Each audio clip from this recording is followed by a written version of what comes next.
ఇదే కదా నీ కదా ముగింపు లేనిదై సదా సాగదా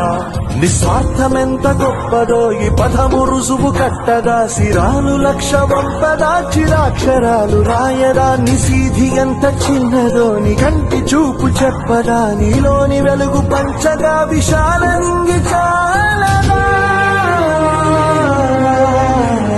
మనుష్యులందు నీ కథ మహర్షిలాగా సాగదా మనుష్యులందు నీ కథ మహర్షిలాగా సాగదా